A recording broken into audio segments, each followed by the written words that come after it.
ಹುಬ್ಬಳ್ಳಿಯಲ್ಲಿ ಎರಡನೇ ಲವ್ ಜಿಹಾದ್ ಪ್ರಕರಣಕ್ಕೆ ಸಂಬಂಧಪಟ್ಟಂಗೆ ಮುಫೀಸನೇ ಧಮಕಿ ಹಾಕಿ ವಿಡಿಯೋ ಮಾಡಿಸಿದ್ದಾನೆ ಅಂತ ಸಂತ್ರಸ್ತ ಯುವತಿ ಹೇಳಿಕೊಂಡಿದ್ದಾರೆ. ಅದೇ ವಿಡಿಯೋಗಳನ್ನ ಈಗ ವೈರಲ್ ಮಾಡಲಾಗ್ತಾ ಇದೆ ಅಂತ ಹೇಳ್ಕೊಂಡಿದ್ದಾರೆ. ಮುಫೀಸ್ ಮೇಲೆ ಮತ್ತೊಂದು ಗಂಭೀರ ಆರೋಪ, ಆತನೇ ಧಮಕಿ ಹಾಕಿ ವಿಡಿಯೋ ಮಾಡಿಸಿದ್ದ ಅಂತ ಹೇಳ್ಕೊಂಡಿರೋದು. ಅದೇ ವಿಡಿಯೋಗಳನ್ನು ಈಗ ವೈರಲ್ ಮಾಡಲಾಗ್ತಾ ಇದೆ. ರಿಜಿಸ್ಟರ್ ಮದುವೆಗೆ ಮುಂದಾದಾಗ ಆತ್ಮಹತ್ಯೆಗೆ ನಾನು ಯತ್ನಿಸಿದ್ದೆ, ಮುಫೀಸ್ ನನಗೆ ಬ್ಲಾಕ್ ಮೇಲ್ ಮಾಡಿದ್ದ ಅಂತ ಯುವತಿ ಹೇಳ್ಕೊಳ್ತಾರೆ. ಆ ವಿಡಿಯೋ ವೈರಲ್ ಹಿಂದೆ ಕಾಂಗ್ರೆಸ್ ಲೀಡರ್ನ ಕೈವಾಡ ಇದೆ ಅಂತ ಆರೋಪವನ್ನು ಮಾಡಲಾಗಿದೆ. ಕಾಂಗ್ರೆಸ್ ಲೀಡರ್ ಸಪೋರ್ಟ್ ಇದೆ, ಕೈವಾಡವಿದೆ ಅಂತ ಆರೋಪವನ್ನು ಮಾಡಿರುವಂಥದ್ದು. ಕಾಂಗ್ರೆಸ್ ಯುವ ನಾಯಕನಿಗೂ ಅಕ್ಕ ತಂಗಿರಿರ್ತಾರೆ. ಹೆಣ್ಮಕ್ಕಳ ವಿಚಾರದಲ್ಲಿ ಈ ರೀತಿ ಮಾಡೋದು ಸರಿಯಲ್ಲ. ವಿಡಿಯೋ ಬಿಡುಗಡೆ ಮಾಡಿರುವಂತಹ ಸಂತ್ರಸ್ತ ಯುವತಿ ಎಲ್ಲ ವಿಚಾರಗಳನ್ನ ಆ ವಿಡಿಯೋದಲ್ಲಿ ಹೇಳ್ಕೊಂಡಿದ್ದಾರೆ. ಮುಫೀಸ್ನೇ ಧಮಕಿ ಹಾಕಿ ವಿಡಿಯೋಗಳನ್ನ ಮಾಡಿಸಿದ್ದ, ಅದನ್ನ ಈಗ ಆತನೇ ವೈರಲ್ ಮಾಡ್ತಾ ಇರುವಂಥದ್ದು ಅಂತ ಗಂಭೀರ ಆರೋಪ ಮಾಡಲಾಗಿದೆ. ಇದ್ರ ಜೊತೆಗೆ ಕಾಂಗ್ರೆಸ್ನ ಪ್ರಮುಖ ನಾಯಕ, ಕಾಂಗ್ರೆಸ್ನ ಯುವ ಮುಖಂಡನ ಕೈವಾಡ ಇದೆ ಅಂತ ಗಂಭೀರ ಆರೋಪವನ್ನ ಮಾಡಲಾಗಿದೆ.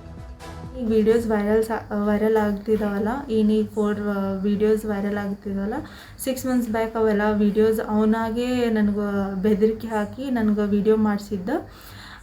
ಆಮೇಲೆ ಏನಾದರೂ ವಿಡಿಯೋಸ್ ಮಾಡಲಿಲ್ಲ ಅಂದ್ರೆ ನನ್ನ ಫೋಟೋಸ್ ವಿಡಿಯೋಸ್ ವೈರಲ್ ಮಾಡ್ತೀನಿ ಅಂಥೇಳಿ ನನಗೆ ಬ್ಲ್ಯಾಕ್ ಮೇಲ್ ಮಾಡ್ದೆ. ಅವ್ರ ಫ್ರೆಂಡ್ಸ್ ಸರ್ಕಲ್ಲು ನನಗೆ ಬೆದರಿಕೆ ಹಾಕಿದ್ರೆ, ನೀನು ಏನಾದರೂ ಮಾಡಲಿಲ್ಲ ಅಂದ್ರೆ ಫೋಟೋಸ್ ಮತ್ತು ಇದು ವಿಡಿಯೋನ ವೈರಲ್ ಮಾಡ್ತೀವಿ, ಹೀಗೆಲ್ಲ ನನಗೆ ಬೆದರಿಕೆ ಹಾಕಿ ಈಗೇನು ವೈರಲ್ ಆಗ್ತಿದಾವಲ್ಲ ಅವು ನನ್ನ ಇಚ್ಛೆಲೇ ನಾ ವಿಡಿಯೋ ಮಾಡಿಲ್ಲ. ಅವನಾಗೆ ನನಗೆ ಬ್ಲ್ಯಾಕ್ ಮೇಲ್ ಮಾಡಿ ನನ್ನ ಫೋಟೋಸ್ ಮತ್ತು ವಿಡಿಯೋ ವೈರಲ್ ಮಾಡ್ತೀನಂತ ಅಂದು ನನಗೆ ಬೆದರಿಕೆ ಹಾಕಿ ನನಗೆ ವಿಡಿಯೋ ತೊಗೊಂಡಿದ್ದಾನೆ. ವಿಡಿಯೋ ಇದನ್ನಾಗಿದೆ ಅಲ್ಲ, ವೈರಲ್ ಆಗಿದೆ ಅಲ್ಲ, ಇದ್ರ ಹಿಂದೆ ಕಾಂಗ್ರೆಸ್ ಯುವ ಮುಖಂಡವರ ಕೈವಾಡ ಐತಿ ಅಂತ ನಂಗೆ ಗೊತ್ತೈತಿ. ಅವ್ರದ್ದು ಹೆಸರು ನಾನು ಹೇಳೋದಿಲ್ಲ. ಅಣ್ಣ, ನಿನ್ನ ತಂಗಿ ಆಗಿದ್ರೆ ನೀನು ಒಂದು ಸಲನೂ ಬಂದು ನನಗೆ ಏನಾಗೈತಿ, ಏನು ಸಿಚುವೇಶನ್, ಆಮೇಲೆ ಏನು ಹೆಲ್ಪ್ ಏನಾಗೈತಿ ಅಂತೇಳಿ ನೀನು ಒಂದ್ಸಲ ಆದರೂ ಇದನ್ನು ಮಾಡಿ, ನಿನ್ನ ತಂಗಿ ಇದಾಗಿದ್ರೆ ನೀನು ಹೀಗೆ.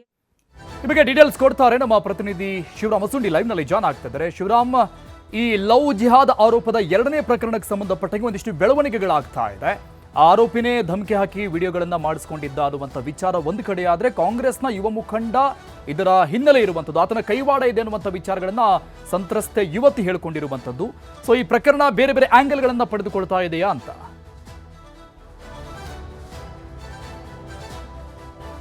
ಖಂಡಿತ ಅರುಣ್, ಯಾಕಂದರೆ ಇದು ರಾಜಕೀಯ ಸ್ವರೂಪ ಪಡ್ಕೊಳ್ತಾ ಇದೆ ಅಂತ ಹೇಳ್ಬೋದು. ಯಾಕಂದರೆ ಈಗೇನು ಬಾಗಲಕೋಟೆ ಮತ್ತು ದಾವಣಗೆರೆ ಚುನಾವಣೆ ನಡೆದಂಥ ಸಂದರ್ಭದಲ್ಲಿನೇ ಒಂದಷ್ಟು BJP ನಾಯಕರ ವಿರುದ್ಧ ಕಾಂಗ್ರೆಸ್ ನಾಯಕರು ಆರೋಪ ಮಾಡ್ತಾ ಇದ್ದಾರೆ. ಅಂದರೆ ಈ ರೀತಿಯ ಒಂದು ಪ್ರಕರಣಗಳು ಮಾಡಿಸ್ತಾ ಇದ್ದಾರೆ ಅನ್ನೋ ಒಂದು ಕಡೆ ಕಾಂಗ್ರೆಸ್ ನಾಯಕರು ಆರೋಪ ಮಾಡ್ತಿರುವಂಥ ಸಂದರ್ಭದಲ್ಲೇ ಕಾಂಗ್ರೆಸ್ ಯುವ ಮುಖಂಡನೊಬ್ಬ ಈ ರೀತಿ ಒಂದು ವಿಡಿಯೋಗಳನ್ನ ವೈರಲ್ ಮಾಡ್ತಾ ಇದ್ದಾರೆ ಅನ್ನೋ ಆರೋಪವನ್ನು ಯುವತಿ ಮಾಡಿದ್ದಾಳೆ. ಯಾಕಂದರೆ ಈಗೇನು 6 ತಿಂಗಳ ಹಿಂದಿನ ವಿಡಿಯೋಗಳು ಇದಾಗಿದ್ದಾವೆ. ಈಗ ವೈರಲ್ ಮಾಡೋ ಉದ್ದೇಶ ಏನು? ಯಾಕಂದರೆ ಮುಫೀಸ್ ಏನಿದ್ದಾನೆ ಆರೋಪಿ, ಮುಫೀಸ್ ಈಗಾಗಲೇ ಜೈಲು ಸೇರಿದ್ದಾನೆ, ನ್ಯಾಯಾಂಗ ಬಂಧನದಲ್ಲಿದ್ದಾನೆ. ಇಂತಹ ಸಂದರ್ಭದಲ್ಲಿ ಏನು ಉದ್ದೇಶಪೂರ್ವಕವಾಗಿ ಒಂದು ಈ ವಿಡಿಯೋಗಳನ್ನ ವೈರಲ್ ಮಾಡಲಾಗ್ತಾ ಇದೆ ಮತ್ತು ಇದು ಒತ್ತಾಯಪೂರ್ವಕವಾಗಿ ಮಾಡಿಸ್ಕೊಂಡಿರೋಂತಹ ವಿಡಿಯೋಗಳು. ಯಾಕಂದರೆ ನಾನೇನು ಮದುವೆ ನಿರಾಕರಣೆ ಮಾಡಿದ ನಂತರ ಏನಂದರೆ ನನಗೆ ಒಂದೇನು ಆತ್ಮಹತ್ಯೆ ಮಾಡುವಂಥ ಒಂದು ಡ್ರಾಮಾ ಮಾಡಿಸಿ ನಂತರ ಒಂದು ಕಣ್ಣೀರು ಹಾಕಿಸಿ ಒಂದು ವಿಡಿಯೋ ಮಾಡಿಸುವಂಥ ಕೆಲಸವನ್ನು ಮಾಡಿದ್ದಾನೆ. ಅದಾದ ನಂತರ ಏನಂದರೆ ಆ ವಿಡಿಯೋಗಳನ್ನ ತನ್ನ ಬಳಿ ಇಟ್ಕೊಂಡು ಈಗ ಅದನ್ನು ಈಗ ಏನು ಒಂದು ಬಂಧನಕ್ಕೆ ಒಳಗಾದ ನಂತರ ಅದನ್ನು ವೈರಲ್ ಮಾಡಲಾಗ್ತಾ ಇದೆ. ನನ್ನನ್ನು ವಧೆ ಮಾಡುವಂತಹ ಷಡ್ಯಂತ್ರ ನಡೀತಾ ಇದೆ. ಇದ್ರ ಹಿಂದೆ ಕೆಲವೊಬ್ಬ ಮುಸ್ಲಿಂ ನಾಯಕರು ಇದ್ದಾರೆ, ಜೊತೆಗೆ ಕಾಂಗ್ರೆಸ್ ಯುವ ನಾಯಕರು ಸಹ ಇದ್ದಾರೆ ಅನ್ನೋ ಒಂದು ಆರೋಪನ ಮಾಡ್ತಾ ಇದ್ದಾರೆ. ಹೀಗಾಗಿ ಒಂದು ರೀತಿಯಲ್ಲಿ ಇದು ಪ್ರಕರಣ, ಎರಡನೇ ಪ್ರಕರಣ ಏನಿದೆ, ರಾಜಕೀಯ ಸ್ವರೂಪ ಪಡ್ಕೊಳ್ತಾ ಇದೆ ಅಂತ ಹೇಳ್ಬೋದು. Arun, thank you Shivaram ಡೀಟೇಲ್ಸ್ಗೆ.